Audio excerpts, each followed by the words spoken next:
listening to the GM Shuffle with Michael Lombardi, presented by DraftKings and VSiN. Here is Femi Abebefe. Welcome to another edition of the GM Shuffle with Michael Lombardi, presented by DraftKings and VSiN. I'm your host, Femi Abebefe. As always, make sure to subscribe, rate, and review wherever you get your podcasts. Our producer, Elliot Bowman, with us on the ones and twos. Michael, if you can't hear it in my voice, I'm excited. We got a couple of preseason games tonight, a full slate later on this weekend. We have a juicy storyline with Brandon Aiyuk and the 49ers. A lot going on, as always, in August in the National Football League. How are we doing today? We are great. I mean, 4-game Femi is going to be coming out. I can't wait for We're this. so back. I love this. We are so back. Oh, I love it. Yeah, Thursday night, we'll have a happy hour tonight. We get to watch games, I don't really care. I don't want to hear one word of complaining out of anybody, okay? I don't. I really don't. The games aren't any good. They don't play anybody. I don't want to hear it. I just don't want to hear it. Just zip it. Just zip it, right? To me, yeah. I'm just enjoying the fact we got football, and we're back on a football routine, which is what I love the most. This is what Monday does, Tuesday. I miss that. The offseason's a little chaotic. I really can't. I'm going to have to. Football brings a conclusion to my JFK research, although I got to tell you, Femi, yesterday was a great day for me. My man, Matt Crumpton from the Solving JFK podcast. Mm-hmm. So this stupid idiot, Rich Lowry, he writes for, I don't know who he writes for, but he's got a significant amount of followers. He writes this ridiculous column, Sorry, America, Lee Harvey Oswald acted alone. And if you are an enthusiast as I am, because I just destroy Posner every time on Twitter. Yeah, that's your guy. He's never responded back to me. He's probably blocked me, nor do I care. But this idiot writes this column, and Matt Crumpton, who on Solving JFK, he just goes and lays out exactly all the bullshit in this guy's column. So I loved it, and now I have to turn the page because I don't have enough time to study JFK. Yeah. So we'll get back on it next February. I'm happy to pass the torch. I'll still listen to Matt's pod, but I don't have any time to keep reading Harvey and Lee. 100%. March, April, May, that'll be here before we know it. Hopefully not too soon, because we want to soak up this NFL season. And before we even get to this season, we got to talk about the team that is a co-favorite to win the Super Bowl. That's the San Francisco 49ers. What a week it's been, Michael. There's been like a billion twists and turns in this Brandon Aiyuk story. We saw the reports coming out Monday night that the Niners, from Matt Mayoka, who covers the team, he's covered the Niners for 30 plus years. It works over at NBC Bay Area now. But he put the report out that the trade agreements were in place with teams like Cleveland and New England, and then we heard that Pittsburgh was out, and then about 12 hours later we hear that Cleveland and New England are now out. Pittsburgh is back in. It feels like Pittsburgh is in, but there's talks about the Niners could be talking to other teams as well. Like Aiyuk apparently was offered a deal by New England, 4 years, $128 million. What is real, and what should we know as it stands right now, and when will we get some sort of a resolution with Brandon Aiyuk, the 49ers, the Steelers, and maybe some other team? Well, I think this. Let's start with the Patriots. I mean, Brandon Aiyuk did the Patriots a huge favor because he didn't want to play there, and I don't know what the contract they were offering. They say it was in the top 5. Who knows? What was the guarantee? I don't know. But here's what I do know. One of the biggest mistakes you can make, Josh McDaniels made this mistake when he went to the Raiders. You trade for a big-time receiver. You spend money on a receiver, and your quarterback situation is a mess. You got no chance with the receiver. So New England got bailed out because Aiyuk wouldn't take their plus $30 million deal that they were offering. Now, how it all worked out, I don't know. But the last thing New England needs to do is to pay for a receiver. They have no tackles. Their offensive line is a mess. They need to fix that. They need to get the quarterback. They have so many other things that it makes no sense for them to do it. They've got other issues that we're going to find out. Look, if they can win 4 or 5 games next year, I think it's a miracle. I really do. From what I've heard in the building, from what I hear goes on, I think we're going to have this conversation down the road about them and how easy it is to take over for the coach that was basically just, preparing breakfast out on the side, really wasn't doing anything if you watch the Dynasty documentary. He was holding them back. Yeah, he was holding them back, right? I got that. So this is going to be fascinating. But let's focus on Aiyuk for a minute. I don't want to get off on a tangent. Mm-hmm. All right, so this to me, having been in the league for as long as I have, this to me, the way this is going, the way it's bouncing back and forth, this is, to me, very, very reminiscent of a player who thinks his value is Y, and everybody's offering X. And he doesn't want to go to the team that'll come close to Y because he knows that if he goes there, they probably won't win. Mm-hmm. So, but he won't lower his demands to go to a team that's offering X. So, for example, the Niners, it's reported, have offered him somewhere around $26 million on a long-term deal. Well, that's the market, right? He wants more. He wants to be paid in the top 5. He's not a top 5 receiver, Fem. You know that. He's not a top 5 receiver. Mm-hmm.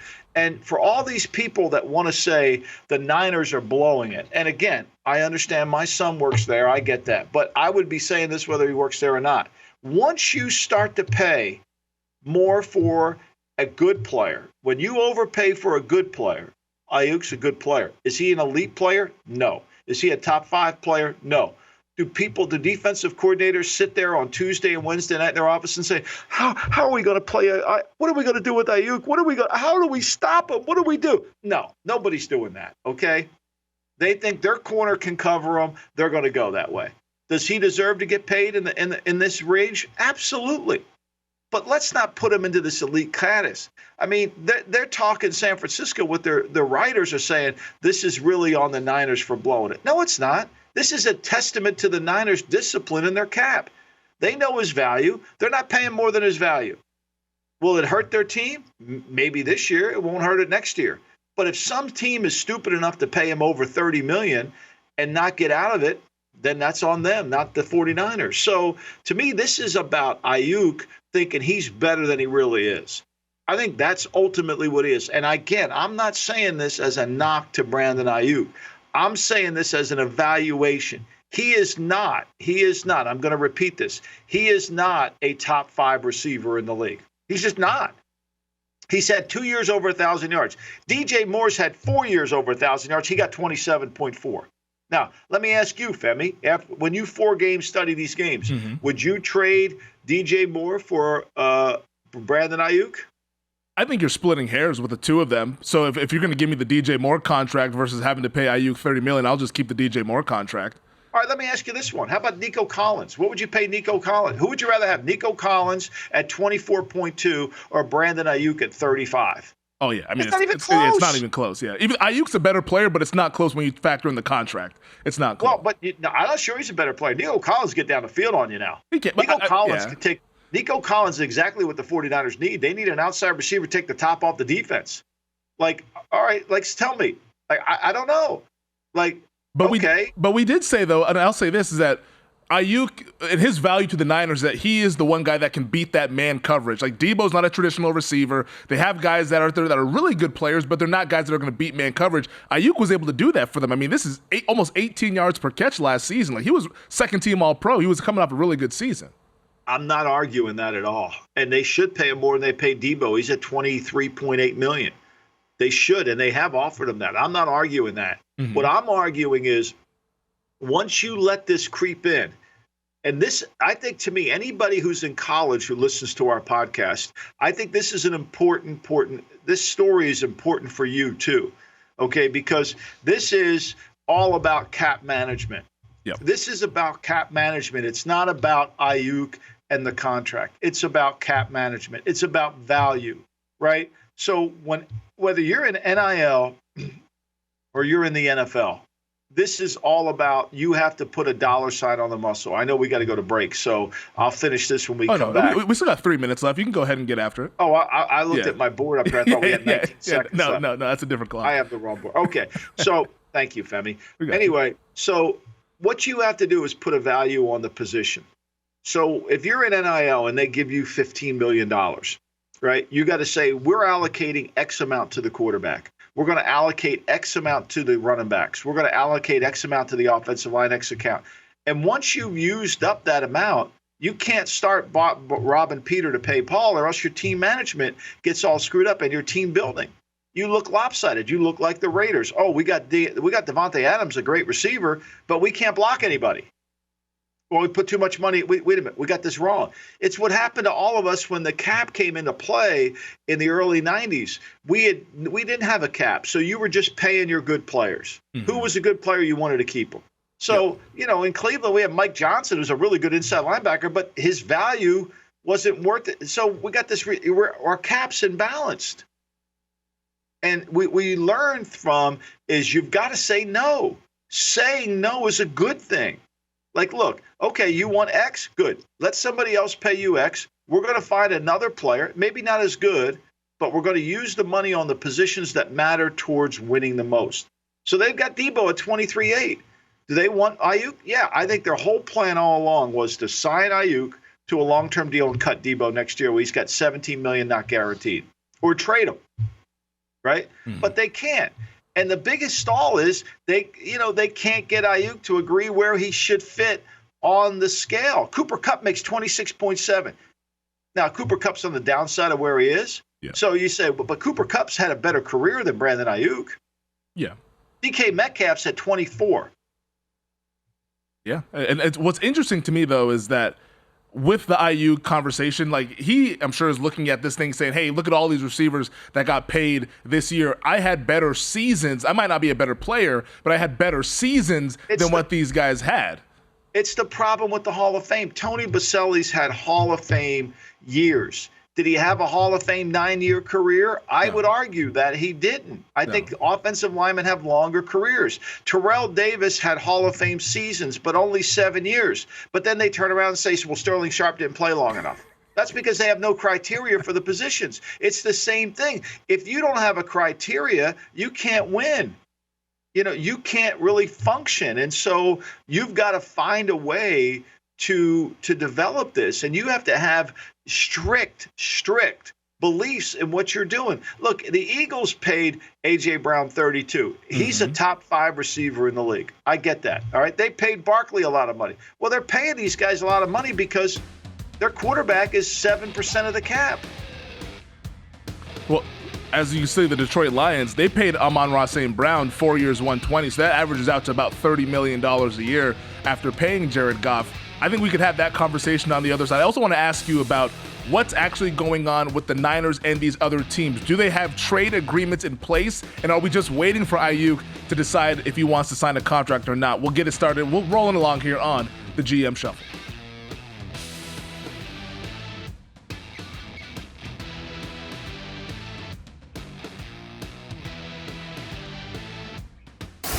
You're listening to the GM Shuffle with Michael Lombardi, presented by DraftKings and VSiN. Here is Femi Abebefe. So, Michael, please peel back the curtains for us on what happens between these teams when we know the negotiation is not just Aiyuk in the contract, it's also the trade compensation between the Niners and whichever team, if they go down that road and ultimately deal Aiyuk before the regular season starts. Is it possible that the Niners have deals in place? Because that's what people were kind of reporting and making it seem like, oh, the Niners have all these deals in place. They're just waiting for Aiyuk to pick which team he wants to go to and which team he wants to sign with. What's actually happening? Like, is there an agreement with the Niners and the Steelers already, and the Steelers are just negotiating with Aiyuk, and that's what's holding this whole thing up? Well, there's two things that have to take place, right? I mean, there's two things that have to happen. They have to get Aiyuk under contract, okay? That's the number one thing. And then they've got to satisfy the 49ers in the trade. Because let's be clear here. Everybody thinks Aiyuk has all the leverage. He has some leverage. Mm-hmm. He has the leverage in determining what team he goes to. He doesn't have the leverage in making the 49ers say yes. Yeah. So, he doesn't want to go to New England. He did them a huge favor, right? He doesn't want to go there. So he says, okay, I'm not interested in that. No problem. You don't want to go there. You don't want to pay. They're offering you whatever it is. I want to go to Pittsburgh. Okay, great. Well, Pittsburgh's not giving us a receiver back that we want. So that doesn't. So we're saying no. We'll just keep saying no. We're going to say no until we satisfy our trade demands. Why would we say yes? So they do have it. Look, they know they're not going to have the player. So at this point, what do we care? We don't have the player. I'll just keep saying no until I get the deal I want. I mean, the Steelers sending a first-round pick does them no good. It does them no good. This is kind of like you almost need this is almost like in the NBA where you need a third party to come in because some team has the assets to be able to trade that the Steelers don't. The Steelers' first-round pick could be somewhere between 18 and 32. That doesn't do the 49ers any good this year, right? It does them no good this year. So what do? Yeah, and that's why we're kind of at this stalemate. Do you think that this could end up dragging into the regular season, perhaps, to where, hey, the Niners keep saying no, and then all of a sudden it's Aiyuk maybe missing game checks, or maybe he's there but he's just pissed off the whole time? When would we ever have a deadline? Would it be cut day? What are we looking at here? Because deadlines are ultimately what make these deals, I feel like. Well, if I were John Lynch, I'd give him a deadline. I said, look, either we're going to make a deal, but he doesn't really control it, right? The 49ers have to say yes to Pittsburgh. Yeah. I think there's a deal to be made by Cleveland. I don't understand Cleveland's motivation in this. They obviously want to get rid of Cooper. Mm-hmm. He's on the last year of his deal. They added some bonus money. He's been unhappy there. So at least if they got Cooper back in any kind of trade with Cleveland, they could line up an outside receiver and feel good about him, right? So that makes sense. Whereas, to me, if they wanted Cooper, see, the Browns won't give you Cooper unless they get a receiver back. So it isn't like, okay, I'll take some of the assets that I get from Pittsburgh's trade and trade it to Cleveland for Cooper. They want a receiver back for Cooper. So it's a little bit difficult. To me, if I'm John Lynch, I just keep saying no till I get what I want. Here's what we have to make this worthwhile for us. If it's not, then he's going to play for us at $14 million. And if he doesn't want to play for us, that's fine. We'll put him on reserve, did not report, and we'll fine him. Like at some point, somebody's got to have enough balls to say this is enough. Like, I know you're going to get killed in the media, but like the Kansas City Chiefs, they don't give a fuck about getting killed in the media. You want to make fun of one of their players? They could care less. They draft Tyreek Hill. They have, we got a plan for him. Okay, they do what they do. They don't care. I'm not saying it's right. I'm just saying it's what they do. That's how they operate, yeah. That's how they operate. And if you don't operate that way in this world today, you're crazy. You're going to get killed. Like, you got to sit there. This whole Aiyuk thing, to me, is partly because the 49ers let him sit in. Okay, well, you say you can't stop a guy from sitting in. Yeah, you can. If he's past his physical, then he's got to go on the field. It's conduct detrimental. Yeah, and we've seen that in the past. I always think back to the one with Terrell Owens with the Philadelphia Eagles when he's doing the sit-ups in the driveway way back when it's like, hey, the Andy Reid just said, get the hell out of here. Like, this is conduct detrimental to the team, and then he ultimately parted ways with him later on that season. But, the Aiyuk situation with Cleveland, because that's a team that was brought up earlier this week, but it sounds like he doesn't really want to go to Cleveland. Like, it feels like, at least what was reported, which, who knows? This could all be negotiating through the media for all we know. But it sounds like New England, he doesn't want to go there. Cleveland, it doesn't sound like he wants to go there either, even though that team is a little bit further along in their process in terms of winning. Maybe the quarterback situation scares him off from that part. But to me, from what I've heard, the only teams that he's really open to are Pittsburgh and then maybe the Washington Commanders with his buddy Jaden Daniels from when they played together at Arizona State. Yeah, plus, but how about this? This is interesting. Nobody's brought this up. Adam Peters is the GM in Washington. He's saying no. Well, I give Peters credit here. He knows that he's not a receiver away. Plus, they've got McLaurin. They got other receivers there. They don't need a receiver to spend $20, $30 million. But he also knows that he can't really. He's got no room, right? He's got no room for it. So I think, to me, it's a smart play. I really do. I think, look, it's one thing to want to go play for Pittsburgh. I get that, right? I get that. But they own his rights for 3 more years. They own his rights for 3 more years. And the Steelers have, I think as of today, they have about $16 million worth of cap room. So when they get him, they can take him on, no problem. Yep. They'll fit him in, then they can redo his deal and lower his cap number. But that's a lot of cash. This is not a typical Pittsburgh style of deal. No. They traded for Minkah Fitzpatrick during the season. Remember, they gave up the 1 for him. But, for a receiver, for Pittsburgh, they usually grow their own. Especially at that position. Hines Ward, Antonio Brown, Mike Wallace, like all of these guys that were drafted by Pittsburgh. They drafted Plaxico Burress, and that's kind of what kickstarted all this stuff. Like, they have been able to replace all of those guys and really develop that position, which is why it seems like a little outside of their character to do this. To me, and on the Pittsburgh side of it, I guess, what does this sort of say about George Pickens? Because George Pickens is a couple years in. We know that out of the draft, people were worried about some of the character stuff, big time talent, but the reason why he went second round is because people were a little bit concerned about him in terms of character. Is this kind of the Steelers saying, we don't want to go down the road of extending Pickens, so let's go ahead and cover our bases now and get a number one wide receiver? Like, this to me feels like they're a little bit more concerned about Pickens, the fact that they would be in these conversations. If I were Omar Khan, I'd be really scared of Pickens, because if I do the Aiyuk deal and pay him 30-some million, I'm going to have a really unhappy George Pickens on my hand. I'm going to have a really unhappy. He's going to be unhappy not getting the ball. He's going to be unhappy. Well, he's not eligible for a contract extension yet. So, that's the problem. And then what do you pay him? He's going to have a real issue there. And I just think, to me, they are, they're usually, one thing about Pittsburgh, they're pretty, look, they trade Chase Claypool for a second-round pick from the Bears. Everybody thought that was a brilliant trade by the Bears. You remember that? I do remember, yeah. And so, and he was going to become a free agent. So I could see them trading George if he got to become a problem, because somebody will take on that problem because he's got so much talent. Yeah. But he is going to be a problem if Aiyuk walks in there making $30+ million a year. I can promise you that. What do you think the Niners, if they were to eventually say yes to whether it's with Pittsburgh, whoever, what do you think the compensation looks like coming back? It feels like first-round picks off the table. It's got to have an offensive player in it. It has to have a receiver in it. Pearsall hurt his shoulder again the other day at practice. Cowling hasn't practiced. So those are the two kids they drafted. They want an outside receiver.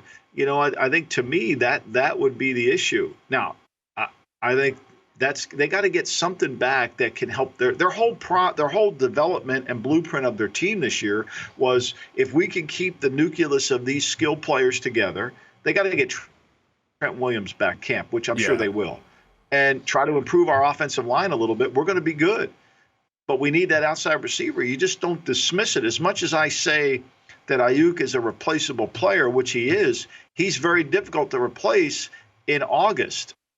You might be able to find somebody in March, but it's hard to find them in August, and that's the dilemma they're in. 100%. Yeah, it's funny. We've been talking all this stuff about Brandon Aiyuk, but Trent Williams, for my money, is the best player on their offense, and he's the guy that's actually holding out of camp, but we haven't really heard much on that front. I'm assuming something will get done because he's too damn valuable to be sitting on the sidelines. They need him back out there and ready to go for the regular season. Ultimately, Michael, week 1 of the NFL season, Brandon Aiyuk will be playing for which team? I think he plays for the Niners, because I think at some point the Steelers have to say, wait a minute, we're not spending this. Like, I think he could be the Jimmy Garoppolo of this. Like, at some point he's going to have to accept the deal. Aiyuk's on the side field. He hasn't accepted. Nobody has said that he's accepted what Pittsburgh's offered.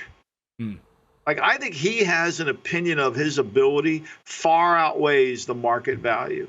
And as the great Tua said, the market is the market. Yeah. No truer words have ever been spoken by the Tua Tagovailoa. Maybe Aiyuk will be on the side field, and then eventually he'll come back to the regular field, and it'll be all systems go. And hey, there's always a trade deadline as well. Injuries happen. Teams get desperate. There could be a mystery team that all of a sudden says, hey, we need to get a wide receiver. Let's give the Niners whatever they want. But then if you're the 49ers, like we've said, Aiyuk is hard to replace once we get to this point of the calendar. That's something that you can do next year. But if they ultimately want to win a Super Bowl, which are the expectations for this team, once again, favorites to win the NFC, co-favorites, they need him on that team. I was told reliably that, a lot of teams have sniffed around with some of their older receivers. And like Devontae Adams, I think that's worth monitoring. I think the Devontae Adams, where is he with the Raiders? Where are they with his contract?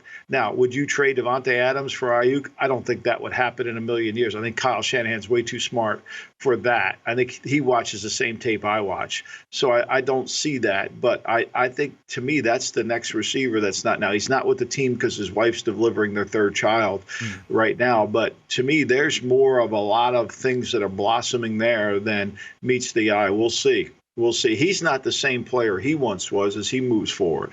Yeah, and all the reports out of Las Vegas Raiders camp have been bad about the quarterback competition. Like, everyone that's there in Costa Mesa, I believe they're coming back to Henderson later on this week, but it's not good. Yeah, it hasn't been good.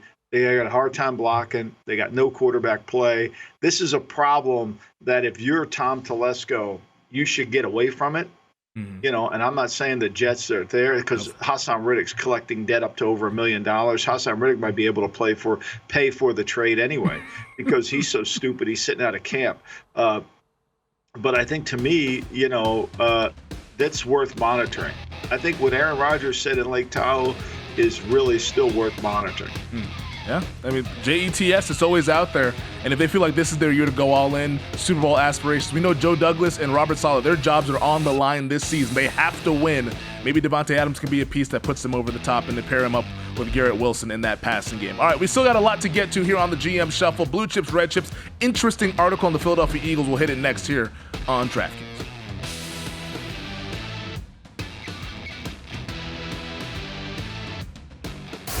You're listening to the GM Shuffle with Michael Lombardi, presented by DraftKings and VSiN. Here is Femi Abebefe. You know, among the NFC contending teams this offseason, we've talked a lot about the 49ers, obviously. We've talked a lot about the Dallas Cowboys and what they haven't done, their contract issues. But we haven't talked much about the Philadelphia Eagles, who now are the favorites to win the NFC East pretty much everywhere. They're odds-on favorites. I think a lot of people expect Fly Eagles Fly to bounce back after what we saw last year in the second half of the season. But ESPN had an interesting article this week. Jeremy Fowler and I believe others that cover the Eagles contributed to it, but several sources detailing a strain between quarterback Jalen Hurts and head coach Nick Sirianni during last year's campaign. Of course, the Eagles started 10-1. They end up finishing the year 11-6, and they get blown out by the Tampa Bay Buccaneers in the wild card round. According to the article, though, the strain came from a divide and a disconnect in the offensive vision and what the team source described as a lack of respect for head coach Nick Sirianni's X's and O's chops. Michael, when you read this article, what was your main takeaway? And I guess, how does this play itself out now that we're in the 2024 season? The Eagles have made an offensive overhaul with our buddy Joystick Kellen Moore now as the OC.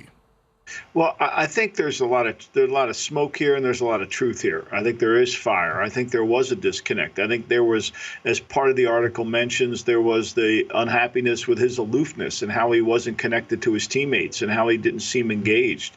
So that was a problem. I think offensively, there was a disconnect. I mean, here's the reality. In 2022, when he was playing really well, he attempted 122 RPO passes. Last year, he attempted 89. His RPO numbers went from 1,000 yards, 68, 22, down to 498 in 23. And his attempts went way down. So to me, that became a real problem. Same thing on his play action pass attempts. And I think what was going on the field was they were trying to move towards Jalen Hurts' offense, which is he wanted to throw it more. I mean, they cut down their play action pass attempts from 2 years ago to this year. They had 133 play action pass attempts with Hurts in 22. They had 81 in 23. So they weren't really trying to do what they did, which is basically, look, we're going to get first downs because we have the best short yardage play in football. They kind of got away from themselves. And I think what Nick was trying to do was get them back to where they wanted to go, and yet they were becoming a passing team more than ever. Even though the numbers don't really say it, I think to me they got away from what Hurts did really well. And I think Nick was screaming to go back to it, but I think Hurts sees it as I want to prove to everybody that I'm a drop back passer. So I think there's a big disconnect. And I think what they did, what the article implied, because there's a lot of truth in the article that I knew. I mean, the fact that he called Martindale, Martindale's quoted in the column, and he's worried about how people rush him. And I think what Nick Bosa said is true. People try to rush him from his right side, force him to his left, force him to his left, get his eye level down and make a move. Now, he's still good on the move, but, that's the way. And I think that's why you have to take a certain amount of time to understand the quarterback. His offensive line, you've got to be able to – he's got to step up vertically in the pocket and not run out. And that's the issue. That's Russell Wilson's issue. That's a lot of guys' issue. They don't like to climb that ladder in the pocket. So, look, I think it's a new season. We'll see what Joystick brings to the table. I mean, we'll see how that works. My problem with Joystick is more game management than it is really with play design. And I think to me, if you look at just the Cowboys as a perfect example of how they played last year and their ability to play from in front, their ability to to win the first half in the fourth quarter, that was the secret to their success. And I think Mike did a really good job of managing the team. I mean, the numbers don't lie. Dak was significantly better with Mike McCarthy calling plays and running the offense than he was with Kellen Moore. Yeah, it was his best season of his career. Finished second in the MVP voting. Like, I think that anybody who with eyeballs or anybody looks at the stats, they're going to come to the same conclusion that Dak was at his best with Mike McCarthy calling the plays there. But for Philadelphia, I mean, it was good to see. Sirianni pretty much fell on the sword when you read the article. He said that, hey, like, last year was on me. Like, he tried to show that accountability, and that's what people want from their leaders, is say, be accountable, right. You're not above all this stuff. So from Sirianni, maybe this is a step forward in his development as a head coach, because we, like you say, we talk a lot about the development of players. We don't talk about the development of head coaches. Sirianni's still a young head coach. I mean, he's going into year 4 as a head coach. So this was him maybe showing some of that development, which I think is key for the Eagles. And maybe that helps kind of, I guess, sort of address the elephant that was in the room hanging over them last year, even when they were having success and they were 10-1 and everybody was talking about how good they were. Well, I think the other issue in Philly, and they changed it. I mean, they brought Peter DeLuca back, who was their team doctor 2 years ago when they won the Super Bowl. And they've changed their medical approach. I mean, they changed their practice routine this year. They've added more practice. Because let's face it, Jalen Carter was a lock to be Rookie of the Year. Yeah. And the second half of the season, he had 2 sacks. He really wasn't the same player. Neither was Jordan Davis. Those two guys combined probably gained 100 pounds. The conditioning of their team was horrendous. It was horrendous. And I think, to me, that falls on Nick's shoulders. Like, I know that the Eagles are run organizationally, that are run with a collaborative effort, and that sports science has a huge impact on how they practice what they do. Mm-hmm. But at some point, you're the head coach of the team. You got to look out there and say, wait a minute, our pad level's too high. We're not in good shape. I got to fix that. I think that's where I think Nick's got to take responsibility. The other thing is Nick's got to be able to control his temper. I mean, Nick is a volatile guy. He's like Brian Daboll. They fly off the handle. And that's not a way to be in a game where you must be strategic and thinking all the time. You can't emotionally get your way through 3 hours on Sunday. You've got to be strategic and clinical in your approach on how you're thinking. You've got to be 5 steps ahead, and you've got to remind yourself, would any great Grandmaster chess player react like I'm reacting? Of course they wouldn't. Nope. Yeah. You have to be cerebral. And it's fun to be emotional when things are going well like they were in 2022. You're woofing the crowd and you're pumping your chest and all that stuff. But when shit gets off the rails like it did last year and you're emotional on the sidelines, then people are looking around and say, hey, dude, what's wrong with the head coach? Like, are we losing it here? And it's not a good look. So, yeah, if he can be a little bit more cerebral, a little bit more calm and cool-headed, I think that'll be better off for the Philadelphia Eagles. But the dynamic, it's the most interesting dynamic, I think, in the NFC is this marriage between Kellen Moore and Jalen Hurts, and this being kind of the full Kellen Moore offensive experience and not Sirianni sort of meddling in the offensive meeting rooms and kind of wanting what he wants to get done. They're going to trust in Kellen Moore, and for the Eagles, I can't wait to see how it all plays out.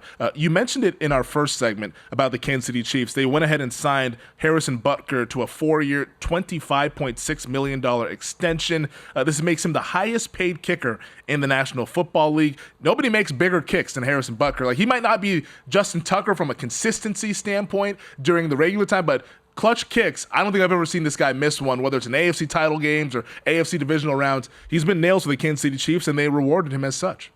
You know, they got the best quarterback in the league, right? And they only go for it on 4th down 20 times all year, right? And they kick points. Everything they do is against everything that they're supposed to do based on this new era of football. Yeah. Oh, they're going to play their rookie. They're going to play their offensive. They're going to play their starters in the first preseason. You're not allowed to do that. Why would you do that? You can get somebody hurt. Oh, no. I mean, they don't give a fuck. They don't give a shit about what you think. Andy Reid only cares about what he thinks. And he understands how to build a team.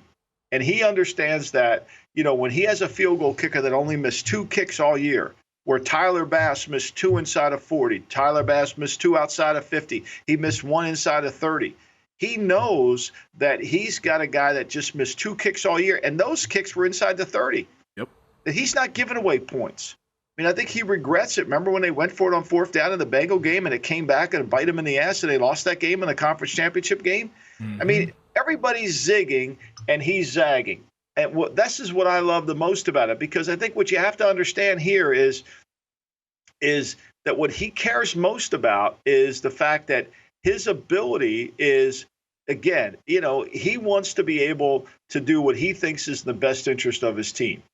right? And so it's what we call a traffic jam is really when you're in a strategic arena like the Chiefs are in, when you're competing against 31 other teams, there is a traffic jam of everybody trying to do what everybody else does. Now, I'm not going down this road because of the great franchise in Atlanta where Arthur Blank said that they like to think independently. Thinking independently is not what I'm talking about. A traffic jam is when everybody wants to do the same thing all the time. And you have to outsmart your opponent in strategy in the same area of which they're trying to compete. It becomes very hard. And so what happens is everybody kind of jams up and things kind of grind to a halt. And so your strategy becomes useless. And so what I think what Andy Reid's saying is, look, I'm going to zig when everybody else zags. You guys don't like field goals? I'll take 3 points. Even though I have the best quarterback in football and I could probably convert on all that. If I were Dan Campbell, and I saw that the Chiefs just paid Buckner this really high amount of money, I would say to myself, why is he doing that? What does he know that I don't know? Like, what does he know about kicking that I don't know? I think that's a powerful thing. I think every time some smart person, whether it's Brett Veach, who we had on the pod, whether it's Andy Reid, whether it's Ballard, whomever it is, when some smart person does something smart, and you don't really see it that way, you got to peel back the layer. Like if I were Buffalo, I would be really nervous about Tyler Bass. Coming off that bad kick that cost them the overtime. Yep. You know, the Bills did not lose any game last year by more than 6 points. All their losses were 6 points and under. Like, he's got to be really good. Is he mentally strong enough to be really good? Because for all the talk about go for it on fourth down, this guy who's just won 2 Super Bowls in a row just paid his kicker this unbelievable amount of money, and he values sending him out there. He sent him out to kick field goals 35 times. He only went for it on fourth down 20. You know what the biggest example of this is? It's funny you mentioned the AFC title game from a few years ago.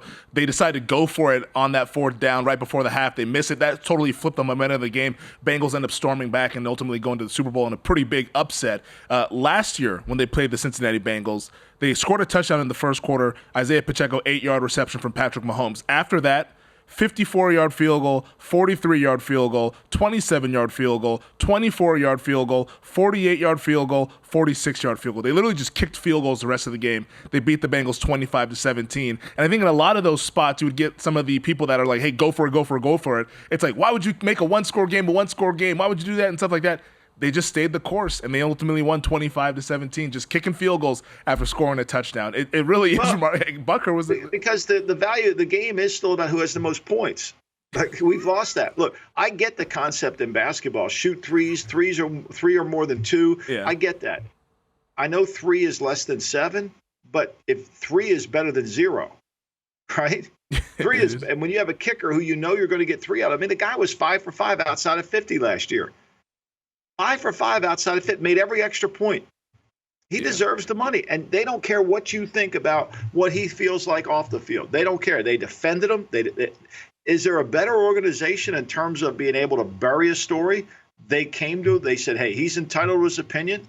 Whether we agree with it or not, doesn't matter. We stand with him. He's our teammate. And then they go ahead and pay him. Yeah. Highest kicker in league history. They didn't let those outside people say, well, he's a bad human being. You can't. No, they paid him. They said he does a job for us. Whatever his political beliefs are, that's separate of what he does here as his job. You can't commingle that. Yeah. I mean, especially when you have 53 players in the locker room. Good luck getting everyone to have the same political beliefs on that one. But that's another story for another day there. But yeah, 6 field goals in that game against the Cincinnati Bengals. I think what I loved about that game the most is that they managed the game in front of them. Because like sometimes I think there is situations where, hey, you should go for this given the fact that you're playing up against an opponent that is very lethal and this and that. Like when they knew that their defense had the Bengals offense kind of stymied, let's just continue to just add points. Let's manage the game that's in front of us, because if you just look at a spreadsheet and say it says to kick or to go for it here, it's like, if we just win everything by a spreadsheet, why the hell would we pay coaches all this money? Just have the spreadsheet coach the game. You know, there has to be instincts. There has to be some sort of feel to the game. They would tell you momentum. I mean, Bill Barnwell says momentum doesn't exist. He wrote a whole column about it for The Ringer. It's idiotic. He wrote about it. It says momentum. I mean, no, it was Grantland or somewhere. He wrote momentum's the biggest overrated tool in sports. Okay. Yeah. I don't agree, but he's entitled to his opinion. Yeah, I guess that's an opinion. But that doesn't matter. Yeah, literally everyone who's played sports talks about how momentum exists, but let's talk about how it doesn't. That seems smart. Let's move on before I get upset about that. The NFL preseason this weekend, you wrote up an article for vsin.com about how, as handicappers, but also as just fans of the sport, because we mainly have people that just love football, not just in the betting sphere of it, how we should be evaluating these preseason games. Should we be overreacting? Make sure not to underreact. Like, what should we be looking at when we look at these 3 weeks of preseason that we have coming up starting tonight with a couple of games? Well, I say this because I've learned from my mistakes. Like last year when you watch C.J. Stroud in the first game, he looked bad throwing the football, no question. Yep. First pass over was an out to the left, opening of the play of the game, threw an interception on that drive. Like, these young quarterbacks are going to struggle. There's no question. It's really, you want to look at their leadership. You want to look at their command. You want to look in their eye in the huddle and see if it's too big for them. What kind of confidence do they have? How do they bounce back? They know they're going to make mistakes. I think what Nick Saban said on Hard Knocks is true. Look, yeah. Peyton Manning made a lot of them, but it didn't affect him. It didn't affect him at all. And so they're going to move forward. I think that. And then I think the second part is you really got to spend time. I don't think you can power rate teams until you watch these offensive lines play in the preseason, because everybody's line's going to get beat up. Miami's got a bunch of injuries in their offensive line. The Rams have injuries in their offensive line. Like, that's going to make a huge difference. I mean, when you look at Miami in the second half of the season, I think Tua was 14 touchdowns, 9 interceptions. They're 4-10 over the second half of the season. What kind of depth does your team have? I think that's really important. So, and then I think you got to spend time looking at the coaches. Will Kellen Moore, what's that offense look like? Right? Yeah. What does Mike McDonald's defense look like? How much will Vic Fangio impact the Eagles? What does Zach Orr's defense look like in Baltimore? I think those are the things we're watching in the preseason game to help us the best. 100%. I mean, I think back to last year, we were championing the Carolina Panthers. We saw that offensive line in the preseason. We said, uh-oh, let's abort mission. You can tell from pad level execution. Are the coaches being demanding on what they want? Yeah. Are the receivers working hard when they're not involved with it? I mean, there's a lot to see on the tape. This isn't just about who's a good player, who isn't. Now, you have to be careful about the level of comp, who's going against one. Because remember, the quarterback, Aiden O'Connell, was a superstar last year in preseason. Mm-hmm. Sam Ehlinger is the greatest preseason quarterback. Colt McCoy, no one's better than Colt McCoy in preseason.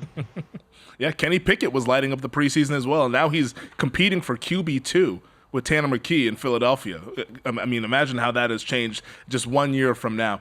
Before we get out of here, we promise blue chip, red chips. This week, we are moving to the offensive side of the football. The defense is done. We're going to start off with running backs, a position that got paid this offseason, contrary to what we saw this time last year when we were on the Zoom calls. We were trying to figure out what's going on. All these guys are on the tags. Well, quite a bit of guys like Saquon Barkley, Josh Jacobs, DeAndre Swift, all these guys got paid in the open market. And we'll start off with your red chips list for the position. You have Aaron Jones, who switched teams from the Packers, now with the Minnesota Vikings, Kenneth Walker III with the Seahawks, James Cook of the Buffalo Bills, Kyren Williams with the Los Angeles Rams, and then James Conner of the Arizona Cardinals. Yeah, I mean, look, I thought James Conner getting as many yards as he got when he was healthy running behind that line is remarkable. Kyren Williams was exceptional. I mean, this guy averaged yards. He was really good. I think James Cook's got to hold on to the football. 4 fumbles last year. He's got to do a better job. I think if I were in fantasy, I would really want Kyren Williams and I'd want Kenneth Walker. I think both those guys are good. I don't think they're going to be as high valued by other people in the fantasy world. I think they're really good. So is Cook. I think Cook's really going to become a good player. You know me, Femi. I want a running back who can impact the game on 3 downs, right? The running back is the point guard in the spread. And I think that we saw that in Aaron Jones. When he's on the field and he's humming, the Packer offense was much better. Now, Josh Jacobs isn't a blue or red this year because of the season he had last year. So Green Bay's got to hope that he can come back. He's got ability in the passing game. He's certainly a power back. He's the combination of what they want. They just got to hope he's healthy enough to do it. But I think these 5 guys, I think Kyren Williams is really good. I think Walker could be sensational for Seattle. On the blue chip side, you can't – I mean, McCaffrey does it all for them, right? Yeah. I think Breece Hall, the fact that he gained 800 yards behind that shitty line is a tribute to how good the guy is, right? I think it's going to be good. I expect Barkley to be really good behind this is the best line Barkley's ever played with. Yep. Again, Barkley and Taylor I put on this list because I think they're going to have really good years. I think they'll show people they have blue chip talent. I think it'll come through. And then the old stud, Derrick Henry, it's hard to keep him off the list. He doesn't do a lot in the passing game, but he's such a dominant runner. He's so hard to tackle. He is. But I think to me, I love Henry because I think Henry's going to determine how to change what they do offensively. More of the pistol, more Lamar under center. Yeah, people kind of talk about Henry having a down season last year, and it was compared to 2022, but he still had more than 1,000 yards and 12 touchdowns running the football for a bad Tennessee Titans team. So now in Baltimore, where you would assume that they're going to be playing a little bit more ahead, I think Henry could be in for another stellar year, which he continues to defy the odds at the position. More than 2,000 carries, and he's still kicking along here on the Blue Chips list. I think no arguments for me on that list. Really excited to see Jonathan Taylor and Anthony Richardson in that backfield for the Indianapolis Colts. I think if Richardson stays healthy, could be some fun options for Shane Steichen in that offense. That does it for us here on this edition of the GM Shuffle. We encourage everyone, enjoy the preseason games. We want to hear zero complaints. Football is back. I don't care if it's a seventh stringer playing quarterback. Enjoy the damn games. I think it's going to be a whole lot of fun that we have him back. Yeah. And get 4 screens ready. And get your 4 screens ready. NFL Plus, they'll get you hooked up. You can get your 4-game quad box going. You get the NFL Network game going. We'll be all set to go this week, and football is back in our lives, and we absolutely love it. As always,